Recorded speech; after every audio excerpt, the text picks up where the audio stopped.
And now it's Deborah Cobelt Live and the Little Italy podcast. Hi, everybody. Thank you for joining us today on Deborah Cobelt Live and our Little Italy podcast. I'm your host, Deborah Zara Cobelt, and joining me is Anna Harsh. I'm so excited to have you on. Thanks for joining us, Anna. I'm honored to be here. Yeah, you're really quite an exuberant person. The more I've read about you, I just got more into what it is that you do. You are an award-winning dancer, choreographer, and artistic director. You founded the Allegro Dance Company. And what's exciting about that is your passion is bringing to us Italian dance throughout the the different dances throughout the 20 regions in Italy. And the more I was diving into it, the more I realized that, gosh, I don't really know much at all about Italian dance. Can you tell us about how you started this? Yeah, it was a college thesis project when I was a dance major. My undergraduate degree is in dance. And so I was attending Slippery Rock University doing my dance thesis project to graduate. And I thought, gosh, I'm going to do my cultural heritage. I'm going to do Italian folk dance as my last project. And as I was researching, I couldn't find any books. I couldn't find hardly anything, written down across libraries across the United States. So I had to ask a few friends that studied in Italy, studied dance, and they were quite really gracious to give me their information. So that was how I completed my project. And then professors were encouraging me, hey, this is different, Anna. Why don't you take it to a festival and try it out, for the public? And so I gathered a few friends, rehearsed my mom and dad's backyard, and danced for a few festivals. And we just got bombarded with gigs. And I thought, oh no, we're a group, I guess. Yeah. So, but Nothing. you've performed for some quite notable figures. Could you tell us about that? Yeah, I mean, throughout the years, we've danced for so many festivals and different places, but it was my hometown priest that recommended, I was going to Italy, I was going to do more research, and we were performing as a group in Italy. He said, you know what, maybe I can get you some tickets to get into the Vatican to be at an outdoor mass, and maybe you can perform for the Pope. And I said, gosh, that's a long shot, but okay, let's try. And so we did, and Pope John Paul came over, blessed us in two languages. We did a little performance for him right there. He clapped along, of course, and swayed with us. And we were just shocked and very honored. Wow. So you were performing. It wasn't really even planned, or was it? No. You were. Wow, that's pretty exciting. I'm going to try that. Next time I go to Italy. I'm going to start performing. I'm going to learn some of your dances, and I'm going to perform right outside the Vatican, and hope that the Pope comes to bless me. That would be magnificent. That would be. I'm being silly, of course, because I think that's quite a moment, a, oh my goodness moment. We've got something going here, right? Right. It's a pinch me moment. I mean, that was definitely on my vision board, to at least see the Pope in person when I was in sixth grade and made that vision board that we all make, those dreams. And everything on that board so far has come true. So I'm starting a new vision board for the future. Yeah. Oh, absolutely. You must. So you come from an artistic family, right? Tell us about the arts that your family is involved with. And then, of course, tell us where they're from in Italy. We want to know the whole package. Yeah, I mean, my grandparents all came from Calabria, the bottom of the boot, the toe of the boot. And so all four grandparents came from Calabria, had arranged marriages and came in the early 1920s and then established themselves in West Virginia and worked in the coal mines. They both my grandfathers played mandolins and sang. And of course, my parents loved music. And then, as we started digging into our heritage and genealogy, we found out that on my mom's side, over 500 years worth of generations have been artists, singers, dancers, musicians. Yeah, so it runs in our blood, it's in our DNA. Yeah, that's magnificent. As you started doing your research in the various regions, did you look up local people that were there? Did you go into dance halls? Like, how did you do this? Plus, I know that you may not be fluent or were not fluent in the language at the time, so that wasn't so easy, right?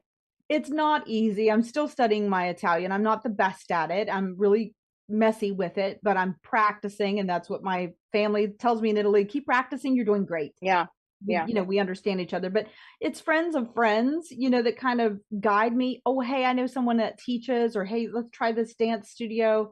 And so I've learned to find these people in different ways. And yeah, I've studied in 4 or 5 different regions now with beautiful instructors, amazing teachers that not only teaching me the steps and the dances, but the heritage and the history behind it, the stories that go along with the dances, that the dances tell these stories, and they're so beautiful and so amazing. And some are dating back over 2,000 years.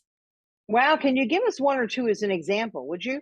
That's Sure. pretty exciting, right? Especially this is new for you. When something's new and you're studying something and you're embarking upon a new journey, it's like, wow, I mean, eyes wide open, right? Right. I mean, as family, you do the tarantella. Everybody says the tarantella, right? At family weddings, events, and things like that, you make a circle and you hop on one foot to the other. The arms might be outstretched and you might shake a handkerchief. But I thought, well, what does that really mean? What is all of this about? And then as I was studying it more in depth, tarantella is a genre of dances, a genre of Mm. music. And so around 7 of the 20 regions do a variation of the tarantella.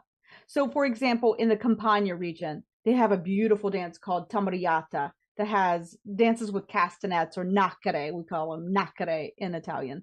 They dance with castanets. And so this Wow. dance is like earthy and vibrant and giving praise and honor to the earth and all of the grains that it gives us, praise to the sky for the rain and the sun that, you know, builds our crops and so we can have that harvest. So it's like a blessing and it's a prayerful dance.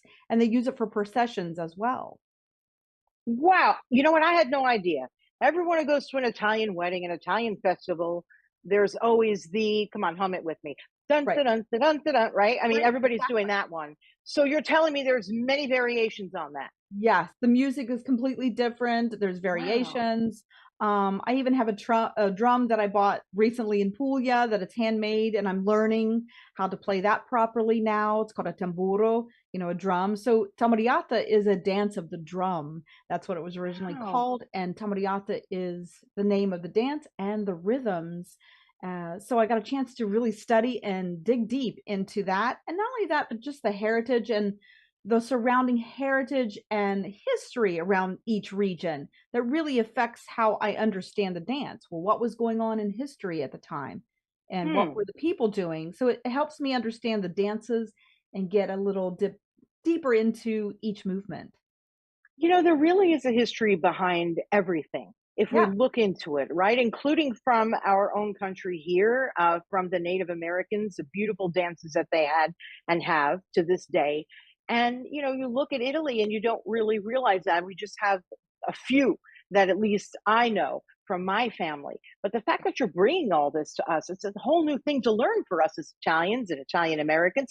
Tell me another story from that, you know, something that you experienced when you were there, another region where people came up to you and were happy to teach you about their tradition and their dance. yeah, absolutely. So some of the teachers that I get a chance to study with not only know their regional dances, but they'll tell me about other regions. So I got a chance to learn some northern dances that include Oh. polkas and mazurkas.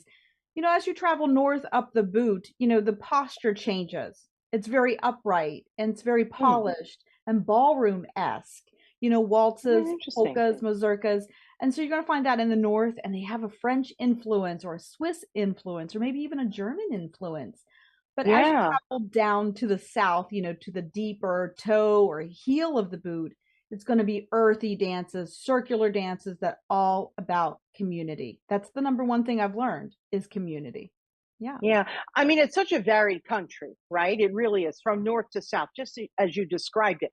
Earthy in the south, a little more maybe polka ish, which would make complete sense as you get further north. Do they all sort of coincide nicely? Do they honor each other's dances or how does that work?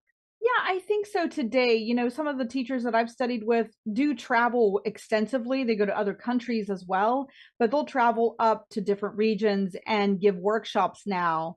And I see that people are embracing it and dancing in the piazzas outside. So I think people just want to celebrate being Italian. It doesn't really matter what region you're from. I think that's why I kind of related to it as well. Well, what does it mean to be fully Italian?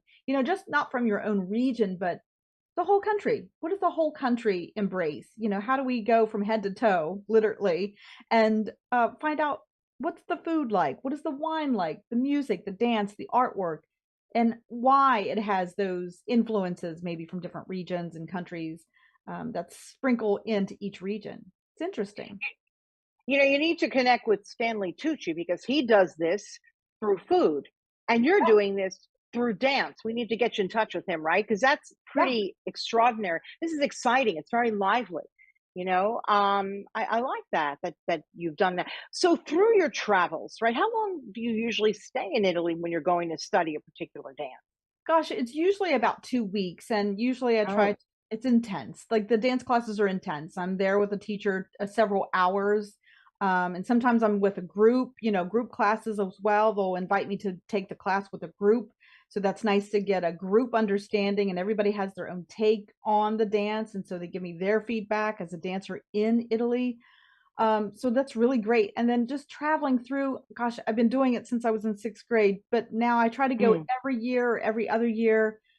As long as I can afford it, I'm going back and studying some more. But thankfully, we have Zoom like we're doing today. I can always keep in touch with dance teachers there, and they'll give me feedback on what I'm doing here. Add this, Anna, add this cape, do this costume. So they give me feedback, which is great to keep up with.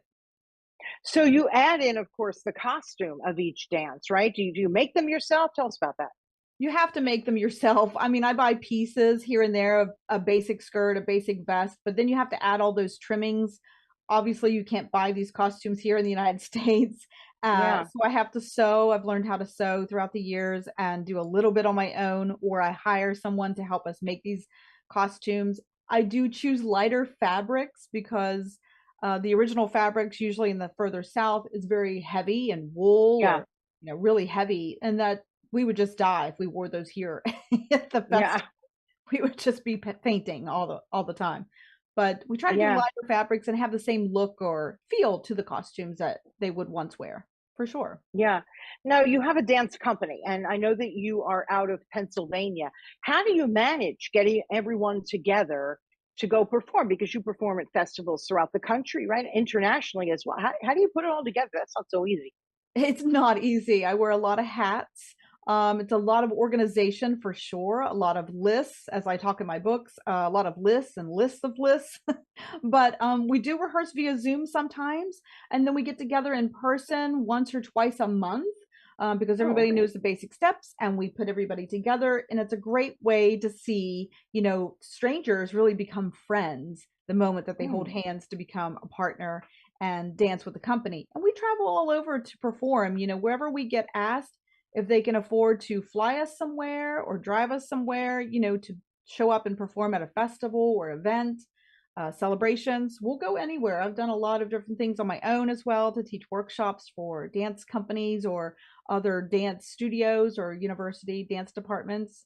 So we do a lot. I wear a lot of hats, but slowly, step by step, as we say, we improve each time and we get it together, and we really love performing on the road. Would you say this is a passion of yours? Yeah. And if there was another word beyond passion, I think that's what I have at this point. It's maybe obsession. That's beautiful though, because that drives us, doesn't it? Yeah, it does. I want to preserve these for the next generation because when I was trying to look up this information, it didn't exist. So I want the Anna of the future to have this knowledge and find it easily. So, Hmm. Are young people taking to this? And are you going to schools and getting the really young ones interested? Tell me about that. yeah, my alumni that had danced with me at the beginning now have children that they are Oh, wow. interested in. So we're calling them petite Allegro, the next generation. Okay. And they do dance with us, and we try to do workshops at schools and other events. And that's the reason why I wrote my books, because now I can put it in their hands and they can read about these dances and ask the questions that I asked myself as a young dancer so they can think about their future. Magnificent. Absolutely wonderful. Um, Tell me a little bit about the documentary, because you also have written two books. We're going to get into that, but you've done a documentary on this great passion of yours. Tell us about it. Tell us about that. What's it called? And Right. how can people take a look at it? I don't believe it's on YouTube yet, But tell Right. us about the documentary. We're working on that. Next year Yeah. marks our 10th anniversary of this documentary. It was something that I wanted to produce on my own. It wasn't easy, of course. So I No. had a little bit of help with a local library that helped me get a grant to help hire someone to edit and that sort of thing. My brother did the music for the whole documentary. He's a musician, so he wrote music for the whole documentary.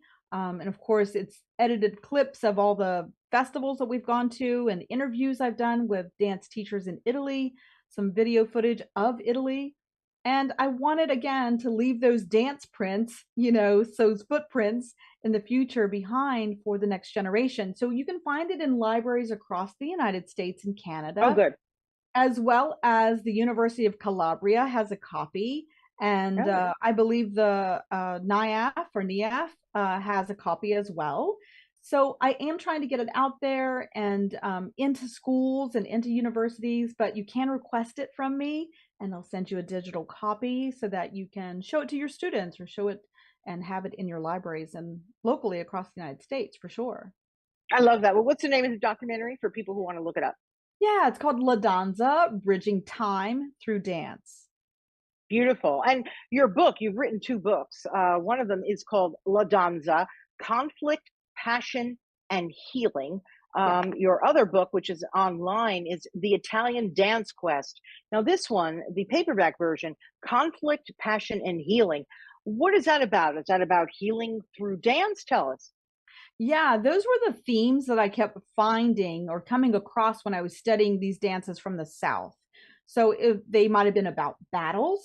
There's a Tamariata Mm, variation that is about a battle. It wow. could be about passion that you have for one another. That's the pizzica from Puglia, that tarantella. And then Mm, the healing rhythms, the bite of the spider is why the tarantella exists, right? And we would do these dances to heal ourselves or rid of the poison of a spider bite. So those are the themes that I kept coming across. And then I talk about the themes of my own life, conflicts, passion, and healing process that we all kind of relate to and we all go through in life. yeah. Tell us about a moment in time in your life that this really helped get you through, would you? Ooh, gosh. Getting through college as a dance major wasn't easy, Mm, but I think dance really does bring you joy, lets you express your emotions, and just brings a little something to the audience. And so you feel like, oh, I'm giving you a gift, the audience. And so I think that's how dance has helped me for sure. For sure. yeah. Tell me about growing up. What was your household like? Was it a typical Italian back east household, like Jersey, New York, Pennsylvania kind of household? Lots of food going on, talking, or dance in your case? Tell us about that. Yeah. There was always music and dance. Of course, Mm, those Sunday dinners, but that was every night. I don't know if people do family dinners anymore, but we still sit down as a family. At least my husband and I do, as well as the dancers when they come to rehearse. We sit down as a family after rehearsal and have dinner together. That's still a practice that I do, of course. And making those traditional dishes, the baking, the dishes at, Christmas Eve, the fish, of course. Oh gosh, the fish, the smell of the fish, right, for Christmas Eve. All of those practices, growing up like that, absolutely typical. When you go to grandparents' house, you speak Italian. When you come home, you speak English. So, yeah. yeah. Absolutely. So you always took to this then, right? It's not because I know as a kid, whatever was traditional, I sort of turned away from it, right? If they were making the 11 fishes, actually, not even seven, I would be like, why do you have to do that? As a kid, a very young kid, I almost just looked the other way, not really understanding their tradition. And a lot of young people did that, Yeah. especially when our parents and grandparents were, freshly um, off the boat, as we like to say. And a lot of times we were like, no, we're American. And then as we get older, right, we learn to appreciate each and every bit, each and every dish, Right. the way they speak, right? Like my mom would say that she spoke Napolitan. Oh, Um, and I would be like, well, what's that? It's Italian, right? And then she'd try and teach me, the different dialects throughout Italy. And the older we get, the more we appreciate it. And I like the fact that you're making this fresh so that young people can really appreciate, our culture over there in Italy, right? right. Yeah, I try to make it a little more contemporary. Throughout our show performances, not only do we do these authentic dances, but then I bring something that's modern, maybe some contemporary music that Italians are listening to, and we might choreograph a modern piece or a jazz number or a ballroom piece. I also have a singer that does opera in our show. So we try to Oh, make it a little more contemporary that something today, somebody today can relate to.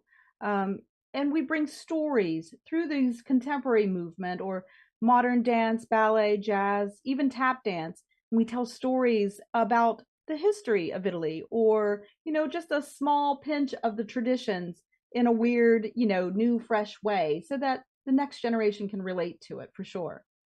yeah. Now, this is not all that you do, right? You also do voice. Can you tell us what else did you do and what else did you do in terms of dance and other artistic endeavors that you're involved with? Sure. Besides writing, I do a lot of choreography. I'm working on musicals constantly. I do 3 or 4 musicals for community people, high schools, universities. I do a lot of choreography for that. And then I also have my own podcast, The Dance Floor podcast, where I interview dancers that give advice and tips for the next Oh, I love that. generation so that we can just grow as dancers and performers, and keep learning. And that's our method is to keep learning, not be stagnant with your information, just keep learning and growing and researching so that we can just become better and better each time we take the stage. So those are some other things besides my books and the documentary and performing and choreographing. I do a podcast every other week, and it's called The Dance Floor. The Dance Floor podcast. I want to make sure that people can look that up. Where can they find that, by the way? Is it an audio, a video Yeah, podcast? What is it? just audio, and you can find it wherever you listen to your podcasts. And we talk about how the life lessons that you learn through taking the art of dance, as well as Hmm. tips and techniques that we can learn as well. I love that you told me off the air that you're working on or recently done a musical SpongeBob, right, in the theaters. Right. I just thought, wow, that's kind of interesting, because I think of you as all things Italian, all things Italy. And when you said SpongeBob, I thought, well, no, she really is a very varied performer, right? Could you tell us about that production? Yeah, that's going on in Moundsville, West Virginia at the Strand Theater. And so it's 6 weeks that we're with this cast. I'm choreographing the whole show. And so, yeah, musical theater has always been in my blood a little bit. My mom and I used to watch musical theater on television as well. Ginger Roger, Fred Astaire, of course, those black and white days. I was just obsessed with it. And so SpongeBob, the musical, came about, and they asked me again to come back and be the choreographer for it. And I was thrilled because it has so many different dance styles that I'm tapping into: jazz, hip hop, tap, everything, chorus line, like you name it. There's different dance styles in this musical. So I get a chance to really wear lots of hats as a dancer and choreographer and make the show just fun and amazing for families to come out and enjoy for sure. Do you have a bucket list, like something you really, really want to do or really want to perform? You want to perform for or perform at? Is there anything you'd just love to do? Yeah, I think next year, and I think it's going to come true. I'm hoping, but I think I'm going to go Mm. back to Italy and perform in Italy again with some new dance teachers that I've embraced and made friends with. And so I think we're going to do a show together, possibly have me in their show. So that's one of the things. And then I'm working on, of course, more writings in the future, and then a conference that I'd like to take across the United States where I can teach others to become teachers of these different tarantellas and different Italian dances so that they can pass it on to the future. And so it never dies in our country. We can keep doing these dances into the future. I mean, they're thousands of years old. We can't let the ball drop now, right? No, but because of the history that you put behind this, it'd be great for you to get in touch with some of the Italian American museums that are. I know we have a terrific one here in Los Angeles, Right. over in New York. I believe Yeah. there's one in New Orleans. They're sort of everywhere. So I'd love to see you, get in touch with some of those folks there to preserve the history there and maybe perform there too. That'd be great. Oh, that would be wonderful. Presenting and doing some workshops. Absolutely. I mean, that's where it should live, right? We should have our Yeah. history museums, do a little bit of research on my group. And then I would love to offer the documentary, the books, and they can put it in their museum as well to be on display and have it access to the public. We have been Yeah. honored at my own hometown in Clarksburg, West Virginia, their history museum.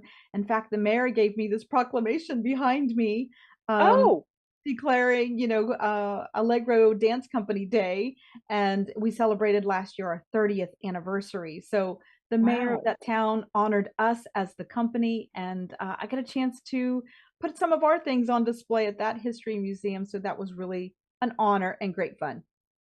Oh, I love your attitude. I love your spirit with preserving this for the rest of us. I really do. So I really appreciate you joining us. So is there anything else you'd like to add? You'd like people to know about you and about Allegro Dance Company and everything that you're doing? Sure, you can always visit our website. My personal website for the books is annaharsh.com. And then if you want to learn more about the company, allegrodancecompany.net is where you can learn about the company and invite us to come and perform wherever you are in the country and learn these dances. Don't wait until next year. Do it today because they are disappearing. Yeah, they are. Not only is it fun for young people, but I can only imagine for older people who might be familiar with these dances, right? That would be really special to see them getting up and going because, moving your body it's a happy thing to do, right? Yes, I mean, these dances were built to heal you. So Mm. why not take advantage of those, benefits and becoming a community, holding hands with somebody else in the community, understanding another culture, whether you're Italian or not, is part of learning, right? To understand one another and why we do these things, why we dance this way, why we cook this certain dish. Understand different cultures is really interesting, and we all need those flavors in life to survive. Yeah, and it's great to know the connection. It really helps to heal us. I believe that. I do. Yeah. Well, thank you so much for joining us, Anna. I Thank appreciate it. you. And please look up Anna on her website on social media as well. You want to give a shout out to your handle on social media? Or I think you have two of them. Yeah, you can follow me at Tambourine Chronicles. You'll see all things Allegro there, as well as my books, documentary, and the Dance Floor podcast for sure. Absolutely. Wonderful, wonderful to have you finally on our show. I know we've tried to connect for quite some time and it worked out. I'm thrilled. So, Anna Harsh, thank you very, very much. And you can find my interview with Anna on YouTube, Facebook, and then we post promos on our Instagram. And then, of course, as an audio podcast, you'll find us wherever you get your podcasts, whether it's we're on iHeart, we're on Apple, and just any place else, including Spotify. Just look us up. Little Italy podcast and Anna Harsh, and of course, Deborah Cobelt Live podcast with Anna Harsh.